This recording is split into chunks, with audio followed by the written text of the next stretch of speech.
I didn't sign up for skating lessons expecting anything profound. On the surface, it was just another attempt to add a little spice to the routine of daily life, to shake off the dust gathering in the corners of my marriage. My wife and I had been together for years. We'd built a stable, comfortable life together, a life rooted in routines that worked. We were partners, companions, roommates, if I was being brutally honest. I loved her, I respected her, but sometimes I felt like we were standing on opposite sides of a canyon, waving at each other across the divide, too afraid or too tired to cross. There was a distance between us that had crept in quietly, a subtle drift that happened when life got in the way. Bills, work, errands, family gatherings, all the small tasks that crowd out passion, leaving behind only the memory of what was once thrilling. The thought of skating seemed appealing because it wasn't something I'd ever imagined myself doing. I wanted to do something that would shake me awake, pull me out of my comfort zone. I figured I'd learn a few moves, build some confidence on the ice, and maybe, even if it was a long shot, my wife and I could try it together. Maybe we'd laugh like we used to, fumble our way through the basics, and in those awkward moments, find a bit of the spark that seemed to have faded. So, I signed up for lessons at a rink not far from our place, one known for its serious, no-nonsense instructors. I wanted someone who wouldn't go easy on me, who'd push me, challenge me. That was how I ended up in my second lesson, wobbling on my skates, feeling like a complete amateur, and realizing just how out of shape I'd become. And that was when I met her, Lucia. Lucia wasn't like anyone I'd expected. She didn't have the warm, encouraging demeanor of a typical instructor. There was no small talk, no smile, no offer of reassurance. She looked me over with a quick, assessing glance and nodded toward the ice. "Come on, let's get started," she said, in a thick accent I couldn't quite place. Her tone was brisk, professional, but there was an undercurrent there, a quiet intensity that made me stand a little straighter. It was clear from the start that she wasn't interested in coddling me. She expected effort, and she had no patience for anything less. We started with the basics, and within minutes, I realized just how far out of my depth I was. Lucia watched my every move with a critical eye, her gaze never wavering, every misstep and wobble noted. The first time I stumbled, she skated over, her movements graceful and fluid, and reached out to adjust my shoulders, her hands firm and sure. Her touch was brief, almost impersonal, but there was something in it, an energy, a focus, that sent a jolt through me. "You're leaning back too much," she said, her voice close to my ear. "You need to keep your weight forward, or you'll lose balance." I nodded, swallowing my pride, and tried to follow her instructions. I could feel her watching me, her eyes tracing every movement, and the intensity of her gaze was almost tangible.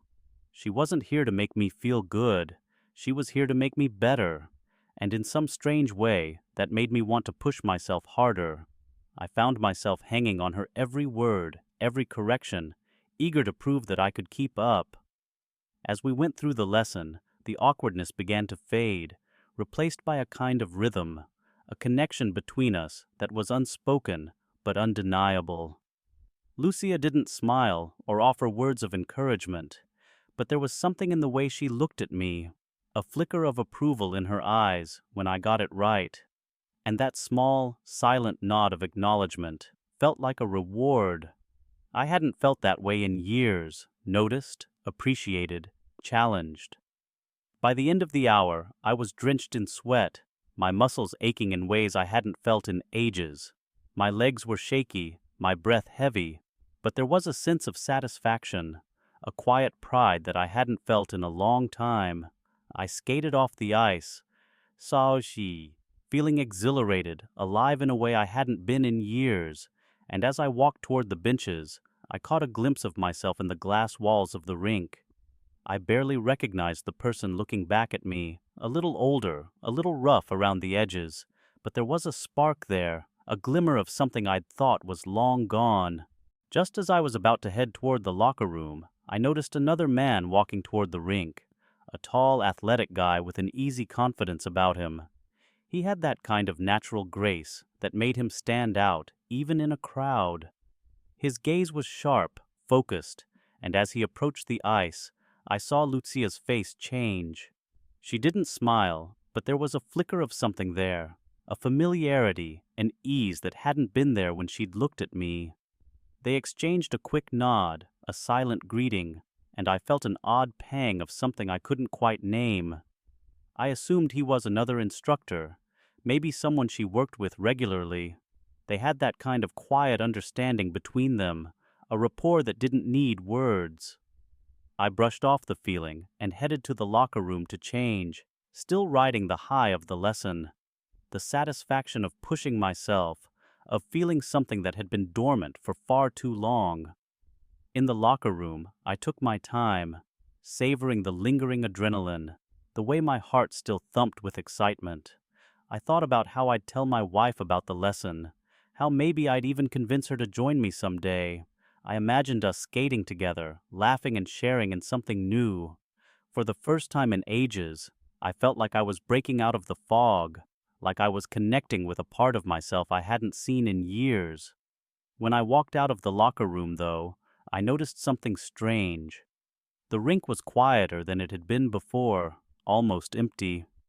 I looked around, expecting to see Lucia and the guy somewhere, maybe running drills or talking shop. But they were gone, and my wife wasn't sitting on the benches where I'd last seen her. A strange feeling settled over me, a quiet unease, as I wandered around the edge of the rink, my footsteps echoing in the silence. I didn't know why, but something felt off, a gnawing tension that I couldn't shake. I headed down one of the side hallways, hoping to find my wife waiting by the exit, but instead, I saw her standing close to the tall guy I'd seen with Lucia. At first, I thought maybe they were just talking, but as I got closer, I realized there was more to it. She was leaning in, her face tilted up toward his, her hand resting on his arm, and there was a familiarity in the way they stood, a kind of quiet intimacy that didn't belong in a casual conversation. And his hand, it was on her waist, a subtle but unmistakable gesture that felt like a slap. My mind scrambled to make sense of what I was seeing. Part of me wanted to turn away, to pretend I hadn't seen anything, to just walk out and go back to the life I thought I had. But I couldn't move. I just stood there, watching as my wife, the woman I'd trusted with everything, shared a moment with another man that felt more intimate, more genuine than anything we'd had in years. They broke apart suddenly, my wife pulling her hand back, her eyes widening as she finally noticed me. The color drained from her face, guilt flashing across her expression as she tried to stammer out an explanation. The man just looked at me, unfazed, almost amused, like he'd done this before, like he knew he held the upper hand. I didn't say a word. I didn't have to. The look on her face told me everything I needed to know. She'd found excitement, something different, but it wasn't with me. It was with him, a stranger who had nothing invested in our life, in the years we'd built together. Without a word, I turned away, walking down the hall with a numbness spreading through me, a heaviness I couldn't shake. I'd come to the rink looking for a spark, a way to reconnect with myself, with her, but instead, I'd found something I hadn't been prepared for, a betrayal that shattered the foundation of everything I thought we had. And as I left the rink, my thoughts swirling in confusion and disbelief, I couldn't shake the image of her with him, the thrill in her eyes that I hadn't seen in years. I don't remember much about how I made it out of the rink or where I ended up right after. The shock of it, the rawness, was like being dropped in ice-cold water. I couldn't think, couldn't feel anything but the numbness spreading through me. I walked for hours, barely seeing where I was going. My legs carried me through streets and neighborhoods, past crowds and lights, and people who didn't know me and didn't care, and somehow that was a comfort. I didn't go home that night. I couldn't face the reality of our life, of the house that had become a lie. Every corner of that place would remind me of what I'd seen, of what I'd lost. I kept moving, drifting from one street to another, sleeping on benches or in parks, barely sleeping at all, really, just watching the stars dim as dawn crept over the horizon. I'd always thought of the street as a place other people ended up, people with different lives, different choices. But in those days, it became my refuge, a place to hide from the life I couldn't bear to go back to. I drove through the dawn, barely noticing the sun rising over the horizon, casting a pale light over the empty road. Exhaustion weighed on me, but I kept going, each mile feeling like a small escape from the pain that clung to me like a shadow. It wasn't until I saw a familiar exit, the one that led to my parents' house, that I felt the first hint of relief, a fleeting sense of safety amidst the chaos. When I finally pulled into their driveway, I sat there for a long moment, staring at the house, the place that had once been my refuge, my safe haven. My parents must have seen me from the window, because before I knew it, they were at the door, standing there, with looks of worry and confusion etched on their faces. I barely remember getting out of the car, barely remember the words I said. All I remember is the way they pulled me into their arms, holding me as if they could somehow absorb the pain, the betrayal that had shattered me. I spent the next 6 months in that house, a half-year of silence, of trying to piece together the fragments of my life. My parents didn't ask questions. They just let me be, gave me space to grieve, to come to terms with the reality I'd left behind. Most days, I'd sit on the porch, staring out at the familiar landscape, feeling the weight of everything pressing down on me like a thick fog. The days bled into each other, each one as hollow as the last. I drifted through them like a ghost, going through the motions of life without really feeling any of it. Some days, the anger would bubble up, a searing rage that made my hands shake, my jaw clench as I replayed that scene over and over in my mind, each detail cutting deeper than the last. Other days, it was the sadness that took hold, a deep ache that settled in my bones, making it hard to move, to breathe. I thought about her constantly, about the life we'd built together, the years we'd spent side by side. I wondered if any of it had been real, or if I'd been fooling myself all along, clinging to a love that had already faded. The memories haunted me, each one a reminder of what I'd lost, of the trust that had been shattered beyond repair. But slowly, over time, the pain began to dull. It didn't go away, didn't disappear like I'd hoped it would, but it became something I could carry, something I could live with. I learned to let it be a part of me without letting it consume me, to accept that some wounds never fully heal, that some scars are meant to be carried. By the time the 6 months were up, I knew I couldn't stay there forever. My parents had given me a lifeline, a chance to find some semblance of stability in the chaos, but it was time to move on, to face whatever lay ahead. I didn't know what the future held, didn't know if I'd ever be able to let go of the betrayal. But I knew one thing for certain. I was done looking back. The drive back felt like stepping into a time capsule, as if I'd been away not for months, but for years. Every mile seemed to pull me deeper into the past, back to the neighborhood that held too many memories, too many versions of who I used to be. My mind raced, running through everything I was about to face. I'd kept the anger locked up, a quiet burn that had only grown, crystallizing into something harder, sharper. I was going back not for closure, not for forgiveness.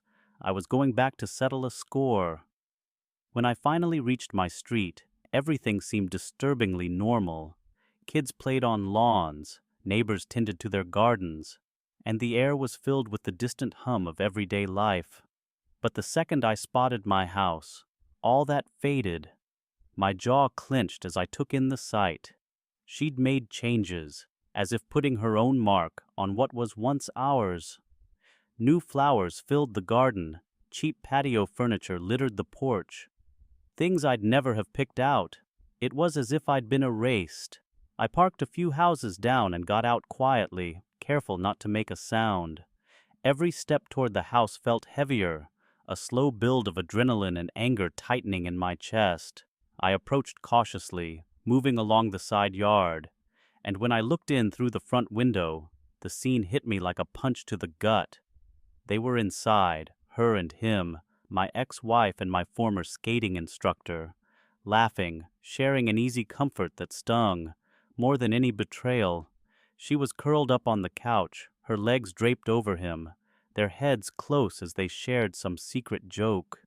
The sight was twisted, obscene, like watching strangers live out a version of my life that had been hollowed out and refilled with everything I'd lost. As I watched them, I felt anger curl in my chest, an acid that burned through every last bit of patience I had left. But instead of rushing in, instead of exploding in rage, I forced myself to breathe, to think. Storming in would only give them satisfaction. They'd get to see me broken, humiliated. No, I wasn't going to give them that. I turned and walked back to my car, my mind already racing with plans, strategies. I wasn't just going to take back what was mine, I was going to make them feel every inch of what they'd taken, and I'd make sure they lost more than they'd ever dared to steal. The next few weeks were a blur of calls and meetings with lawyers, the kind of focused, relentless work that left no room for second-guessing. I tracked down every document, every record, turning my house and life into a fortress of proof that it was all mine.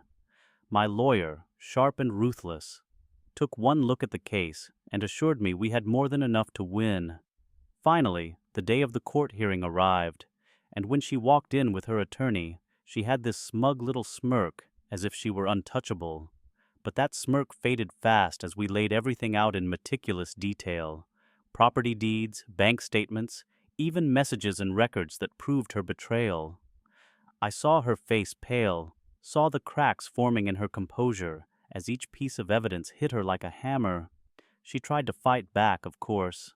She stood up, pleading with the judge, spinning stories about our life together, claiming she deserved half. She even tried to shed a few tears, painting herself as the victim. But it was clear to everyone in that room that she was grasping at straws. My lawyer tore through her arguments with brutal precision, each point dismantled, each lie exposed.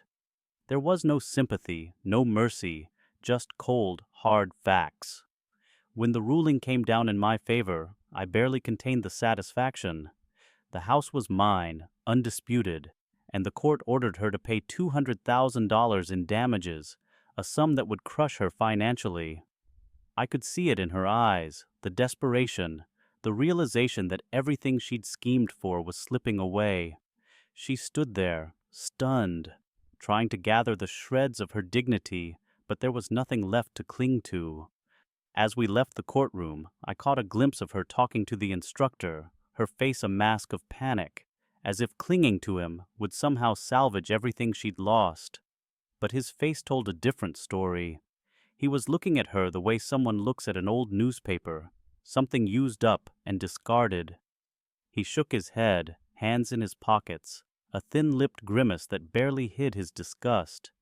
She tried to reach out to him, pleading with eyes that were full of desperation, but he turned his back, leaving her standing there, alone. Returning to my house felt surreal, as if I were stepping into someone else's life. The rooms were silent, the air thick with memories that had lost their power. I walked through each room slowly, one by one, feeling the weight of everything that had happened, the scars that would never fully fade. But this was my space now, free of her, free of the shadows of her lies. In the days that followed, I threw myself into reclaiming what was mine, clearing out every last reminder of her, stripping away every trace of the life we'd once shared. The furniture, the decorations, even the photos, all gone, replaced by a version of my life that was entirely mine. I heard through mutual acquaintances that she'd moved into a dingy little apartment on the other side of town, barely making ends meet. She was scraping by, trying to rebuild a life that had been built on lies. People whispered about how the man she'd risked it all for had dumped her, leaving her to deal with the fallout alone. They said she looked older, worn down, like someone who'd aged years in just a few months. She was a shadow of the person she'd once been, haunted by the consequences of choices that had backfired spectacularly. And as for me, each morning I woke up in my house, in a life that was finally mine, with a quiet satisfaction that I hadn't thought possible. The pain was still there, a dull ache that would likely never fully leave, but it no longer defined me. I was free, unburdened, finally at peace with the life I was building on my own terms. She'd thought she could take everything from me, but in the end, she was the one left with nothing. The irony of it all tasted sweet, and for the first time in months, I felt like I could breathe again, knowing that my life, my choices were mine and mine alone. In the years after everything fell apart, I'd convinced myself that real happiness was something I'd never have again. I was scarred, cautious, and not the easiest person to love. So when I met Claire, I didn't expect it to turn into anything life-changing. She came into my world slowly, almost like a whisper, a friend of a friend, someone I talked to here and there at gatherings. But something about her drew me in. Claire had a kind of grace, an ease that put people around her at peace. She could make the most awkward stranger feel comfortable, could make a room feel lighter just by walking into it. And when she laughed, really laughed, it was a sound that made you believe, just for a moment, that the world was simpler, warmer. Her laughter was the kind that spread to everyone around her, genuine and full, and it thawed a part of me that had been locked in ice for too long. We spent hours just talking, often into the night. She wasn't perfect, and neither was I, but she was open in a way I hadn't known I needed. I found myself telling her things I hadn't shared with anyone, my doubts, my regrets, the hurt I'd buried from my past, and she listened, not with judgment or pity, but with a quiet understanding, like she'd been carrying her own share of heartache too. In time, it became clear. I didn't want to imagine a life without her. Claire wasn't just healing me, she was becoming a part of me, and when I asked her to marry me, it was the easiest question I'd ever asked. Our wedding was small, intimate, just close friends and family in a clearing by the water. We didn't need grand gestures or expensive venues. All I wanted was her hand in mine, to promise her that this time I'd be the husband I'd always wanted to be. Our first few years together were a blur of discovery and joy, filled with the warmth of building a life together from scratch. We bought a modest home with a garden out back, big enough for a family, but cozy enough to feel like ours. I remember us talking late into the night about the life we wanted, the family we dreamed of, the kind of home we'd create for our future children. And when Claire told me she was pregnant, my world shifted in ways I hadn't thought possible. The moment our daughter was born was like seeing my life rearrange itself into something better, something purer than I'd known before. She had Claire's eyes, clear and full of wonder, and my unruly hair, already hinting at a spirited little personality. The first time I held her, I felt an overwhelming sense of purpose, like my life had finally aligned into something meaningful. In those first quiet hours, holding my daughter as she drifted off to sleep, I felt a peace that made the past seem like another lifetime. When our son arrived 2 years later, it was the same sense of awe all over again. He was born with a full head of dark hair and a laugh that could light up a room, even as a baby. Watching the two of them grow up was like rediscovering life through fresh eyes, seeing the world as something bright and new and safe. We raised them in a home filled with love, with laughter, with the kind of stability I'd once only dreamed about. Claire and I made a pact to be fully present with them, to be the parents they deserved. We built traditions, creating memories they'd carry forever.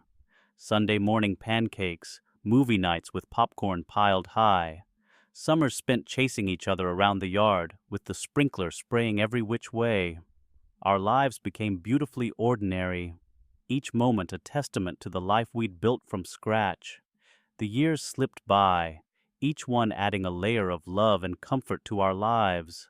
And as I watched my children grow, I realized they'd given me back parts of myself I'd thought were gone.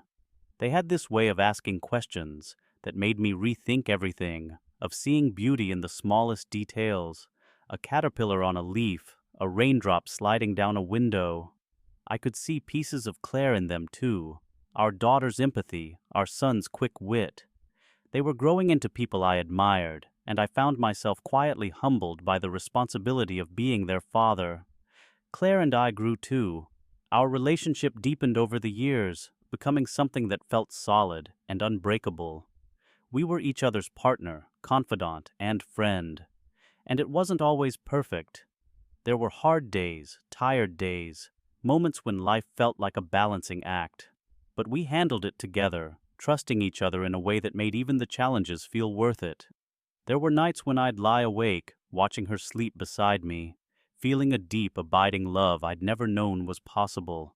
She was my peace, my safe place, in a world that could be harsh and unpredictable. With her, there was no need for pretenses or masks, just the quiet understanding of two people who'd found their way through life's storms. One day, about 10 years into our marriage, we were sitting on the porch as the sun set, watching our kids chase fireflies in the yard.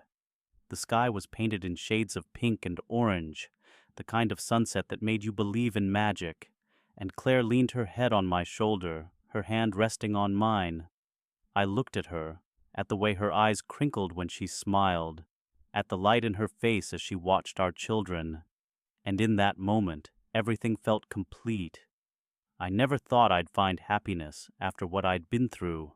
I'd spent years feeling broken, convinced that I'd never trust again, that real love wasn't meant for me. But here I was, with a family, a life, and a sense of peace that felt like a gift. I had everything I'd once dreamed of, everything I hadn't dared to believe was possible. The irony wasn't lost on me. The betrayal that had once shattered my world had, in a strange way, brought me to this moment. I'd walked through fire, rebuilt my life from the ashes, and now I was here. I felt a quiet gratitude, a sense of relief that I'd finally found the kind of love and stability I'd always wanted. Claire, our children, our home, they were my new beginning, my chance to live a life defined not by loss, but by joy. As the evening deepened, our children came running up to us, faces lit up with excitement, as they showed us the fireflies they'd caught in their little jars. Claire laughed, her eyes sparkling as she looked at me, and I felt my heart swell with a happiness that was deeper than anything I'd ever known. This was my life, my family, my future. And as I held Claire's hand, listening to the sounds of our children's laughter, I knew one thing for certain. I'd finally found my way home.